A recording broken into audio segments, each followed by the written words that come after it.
கோயம்புத்தூர் பக்கத்தில் 43 லட்ச ரூபாய்க்கு ஒரு வீடு வந்து சேல்ஸ் வந்துருக்குதுங்க.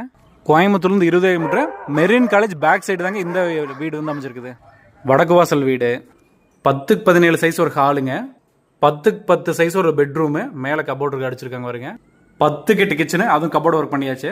இந்த இடத்துல ஒரு அட்டாச் பாத்ரூம் ஒன்று, மேலே ஓடுறதுக்கு வந்து உள்ளுக்குள்ளேயே படிக்கட்டு, மேலே 10க்கு 18 சைஸ் 2வது பெட்ரூமு, இதுவும் கபோர்டு ஒர்க் பண்ணியாச்சு. இதுக்கு வந்து ஒரு அட்டாச் பாத்ரூம் ஒன்று, 10க்கு 10 2வது பெட்ரூமு, இது 3வது, மேலே இது 2வது பெட்ரூமு, மொத்தம் 3 பெட்ரூம் உள்ள வீடுங்க. இதுக்கு வந்து ஒரு அட்டாச் பாத்ரூம் ஒன்று. வீட்டுக்கு மேலே இந்த இடத்துல ஓப்பன் ஸ்பேஸு, மேலே மொட்டை மாடிக்கு போகிறக்கு வந்து இரும்பு படி கொடுத்துருக்காங்க. கன்னி மூலையில் வந்து வாட்டர் டேங்க் வச்சிருக்காங்க. நல்ல தண்ணி போர் தண்ணி ரெண்டுமே இருக்குதுங்க. இதுதான் Coimbatore main road marine college. அப்படின்னா அப்படியே பேக் சைடு வந்தீங்கன்னா போது இதுக்கு பக்கத்தில் தாங்க இந்த வீடு இருக்குது. சுவர்கள் எல்லாமே நல்லா தான் இருக்குங்க, வெடிப்பெல்லாம் எதுவுமே கிடையாது.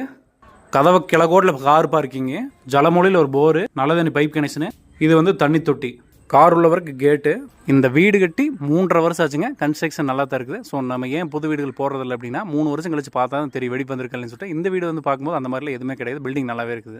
வீட்டுக்கு முன்னாடியும் பெரிய ரோடு, வீட்டுக்கு பின்னாடி ரோடு, பக்கத்தில் ஃபுல்லாமே வீடுகளில் நல்ல ஒரு பாதுகாப்பான ஏரியா. அது கோயம்புத்தூர் மெயின் ரோடு பக்கத்தில் இருக்குது. ஸோ இங்கே சைட் ரேட்லாம் வந்து பார்த்தீங்கன்னா சென்ட் 8 லட்சத்துக்கு போயிருச்சுங்க. டாக்குமெண்ட்ஸ் எல்லாம் தெளிவாக இருக்குது. லீகல் பக்காவாக இருக்கக்கூடிய ஒரு ப்ராப்பர்ட்டிங்க. இது வந்துட்டு தோப்பை ஒட்டின மாதிரி நல்ல ஒரு அமைதியான ஏரியா. இது வந்துட்டு கோயம்புத்தூர்லேருந்து 20 கிலோமீட்டர். பிடிச்சிருந்ததுன்னா ஸ்க்ரீனில் நம்பருக்கு உடனே கால் பண்ணுங்கள். Thank you so much.